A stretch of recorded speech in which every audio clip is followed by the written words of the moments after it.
Assalamualaikum warahmatullahi wabarakatuh.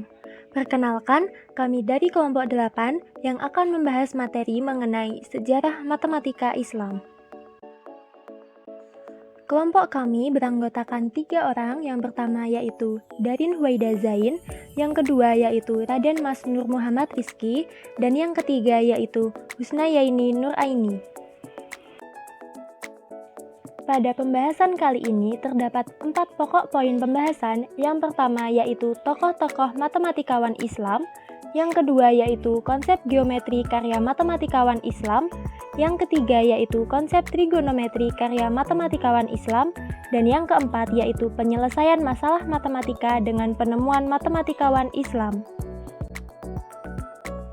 Poin yang pertama yaitu mengenai tokoh-tokoh matematikawan Islam. Tokoh yang pertama yaitu Muhammad Ibnu Musa Al-Khawarizmi. Beliau berasal dari Khawarizm atau Kifah. Beliau merupakan bapak aljabar modern. Kata aljabar berasal dari karyanya yaitu buku Al-Mukhtasar fi Hisab Al-Jabr wa Al-Muqabalah, merupakan buku kesimpulan proses kalkulasi untuk aljabar dan perbandingan. Beliau menciptakan sistem aljabar dan juga menemukan simbol-simbol bilangan 1 sampai dengan 9 dan angka 0 yang merupakan sistem algoritme yang mampu memecahkan kesulitan-kesulitan simbolisasi yang masih menggunakan angka Romawi. Berikut ini merupakan simbol bilangan Al-Khawarizmi mulai dari angka 1, 2, 3, 4, 5, 6, 7, 8, 9, dan 0. Tokoh yang kedua yaitu Abu Al-Wafa Muhammad Al-Buzjani. Beliau merupakan orang pertama yang mengajukan beberapa rumus penting dalam trigonometri. Beliau juga mendefinisikan fungsi tangen dan memantapkan bentuk beberapa identitas trigonometri yang menjadi bentuk modern seperti sin A plus minus B, di mana matematikawan Yunani kuno telah menyatakan identitas yang serupa dalam bentuk tali busur. Beberapa rumus identitas trigonometri yang dibentuk oleh Al-Buzjani diantaranya yaitu: yang pertama, sin A plus B sama dengan sin A dikali cos B ditambah cos A dikali sin B. Yang kedua yaitu cos 2A sama dengan 1 dikurangi 2 sin kuadrat A. Dan yang ketiga yaitu sin 2A sama dengan 2 sin A dikali cos A. Al-Buzjani juga menemukan aturan sinus untuk segitiga bola sebagai berikut.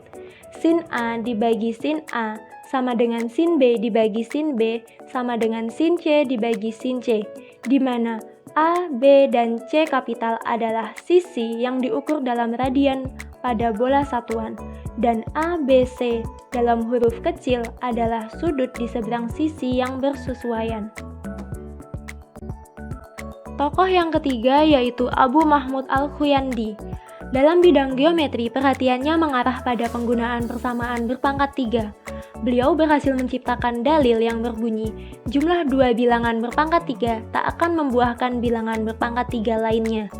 Teori tersebut mengilhami teori Fermat yang dilontarkan oleh Pierre de Fermat, pakar matematika asal Prancis 600 tahun kemudian, atau sekitar tahun 1665 Masehi, yaitu untuk semua bilangan bulat di mana n lebih dari 2, tidak ada bilangan bulat positif A, B, dan C yang memenuhi persamaan A pangkat n ditambah B pangkat n sama dengan C pangkat n.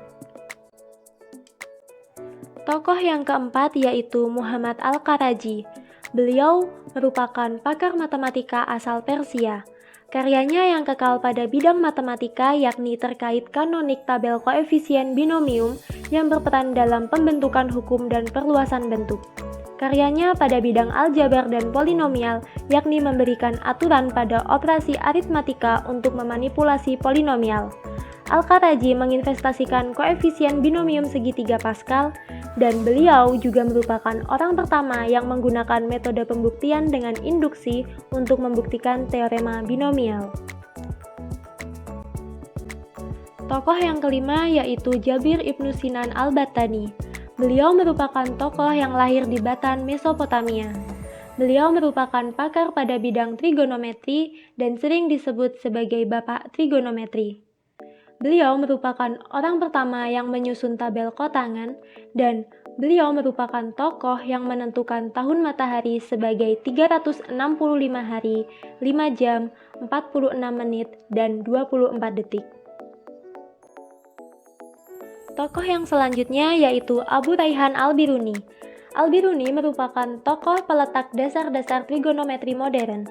600 tahun sebelum Galileo, Al-Biruni telah membahas teori-teori perputaran atau rotasi bumi pada porosnya. Al-Biruni juga dapat menentukan arah kiblat dari berbagai macam tempat di dunia dengan bantuan matematika. Tokoh yang berikutnya yaitu Umar Khayyam. Pada buku Risalah fil Baharin A'la Masail Al-Jabr wal Muqabalah, yang merupakan risalah tentang demonstrasi masalah aljabar, beliau mampu menemukan cara untuk memperluas hasil karya dari Abu al-Wafa pada ekstrasi pangkat 3 dan akar keempat ke ekstrasi akar bilangan ke n untuk bilangan bulat arbiter n. Karya lain dari Umar Khayyam yaitu Concerning the Difficulties of Euclid's Elements. Umar Khayyam juga merupakan matematikawan pertama yang menemukan metode umum penguraian akar-akar bilangan tingkat tinggi pada aljabar dan merupakan tokoh yang memperkenalkan solusi mengenai persamaan kubus. Pembahasan kedua yaitu konsep geometri karya matematikawan Islam.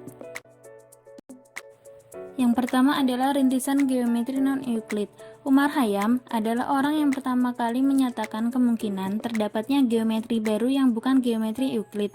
Beliau memformulasikan postulat non-Euclid sebagai alternatif terhadap postulat kesejajaran Euclid. Dalam buku pertama dari Concerning the Difficulties of Euclid's Elements, Umar mengkritik teori Euclid tentang garis sejajar, sedangkan dalam buku kedua dan ketiga dari judul yang sama, Umar menghubungkan dengan teori perbandingan dan ukuran. Mengenai teori tersebut, Umar menyumbangkan gagasan tentang segi empat dengan dua sisi kongruen yang tegak lurus alasnya seperti pada gambar. Kedua sisi yang kongruen tersebut ialah sisi AD dan sisi BC. Selanjutnya teoremanya akan saya jelaskan sebagai berikut. Segitiga ABD kongruen dengan segitiga BAC karena memiliki dua sisi dan sudut siku-siku yang sama besar. Jadi dua sisi yang sama dari segitiga ABD dan segitiga BAC adalah sisi AB, keduanya memiliki sisi AB dan keduanya memiliki sisi yang sama panjang yaitu sisi AD dan sisi BC. Selanjutnya mereka memiliki sama-sama memiliki sudut siku-siku, yaitu untuk segitiga ABD sudut siku-sikunya ada di A dan untuk segitiga BAC sudut siku-sikunya ada di B. Sehingga diperoleh panjang AC sama dengan panjang BD, yaitu panjang sisi miring dari masing-masing segitiga ABD dan segitiga BAC. Oleh karenanya, segitiga ADC kongruen dengan segitiga BCD, yaitu keduanya memiliki tiga sisi yang sama panjang, sehingga diperoleh sudut ADC sama dengan sudut BCD. Konsep selanjutnya adalah volume bola. Al-Qusi merumuskan volume bola menggunakan hasil dari elemen Euclid, kerucut Apollonius, dan parabola dan silinder Archimedes. Idenya adalah dengan memperkirakan volume bola dengan kumpulan piramida. Jadi alas piramidanya itu satu kotak kecil yang ada pada gambar bola di sebelah kanan. Nah, selanjutnya jika kotaknya itu diperbanyak atau jaring dipera halus tanpa batas mendekati tak hingga, maka akan diperoleh hasil yang mendekati volume bola itu sendiri. Konsep selanjutnya adalah luas belah ketupat. Al-Khwarizmi menghitung luas belah ketupat ketika diketahui panjang dua diagonalnya dengan mengalihkan satu dengan setengah dari yang lain, atau mengalihkan salah satu diagonal atau bisa kita sebut D1 dengan setengah dari yang lain, atau dikalikan dengan setengah dari diagonal kedua, atau dapat kita tuliskan sebagai berikut. Nah, belah ketupat adalah segi empat yang semua sisinya sama panjang. Dengan demikian, diagonal-diagonalnya akan membagi menjadi empat segitiga siku-siku yang kongruen atau bayangan cermin di mana sisi miringnya adalah sisi belah ketupat dan dua kaki lainnya masing-masing setengah dari kedua diagonalnya. Jadi, menurut referensi yang saya peroleh, Al-Khwarizmi memperoleh luas diagonal ini dari menghitung luas segitiga, seperti itu. Konsep selanjutnya adalah luas poligon. Al-Wafa merumuskan luas sebuah poligon beraturan sebagai berikut. Jika sebuah poligon beraturan memiliki n sisi dengan panjang masing-masing L dan lingkaran luar berjari-jari R, maka luas poligon tersebut adalah setengah kali n kali L kali R. Untuk menemukan R ini, Al-Wafa menggunakan tabel sinusnya dan menambahkan aturan yang dia kaitkan dengan orang India. Aturannya adalah 4R kuadrat sama dengan 2/9L kuadrat dikalikan N per 2 pangkat N min 1 ditambah 3. Selanjutnya adalah konsep trigonometri karya matematikawan Islam. Pada bagian trigonometri ini akan sangat banyak tokoh muslim yang berperan pada perkembangan trigonometri, karena diketahui trigonometri berkembang sangat pesat di era India dan Muslim di era Islam. Yang pertama, dasar trigonometri. Dasar-dasar dari teori trigonometri telah lama dikenal oleh ilmuwan Muslim abad 9 Masehi. Al-Biruni dikenal sebagai matematikawan pertama di dunia yang membangun dasar-dasar trigonometri yang kemudian dikembangkan oleh ilmuwan Barat dan diaplikasikan ke dalam beberapa cabang ilmu seperti astronomi, arsitektur, dan fisika. Al-Biruni sendiri pernah mengaplikasikannya untuk membolehkan arah kiblat ditentukan dari manapun tempat di dunia.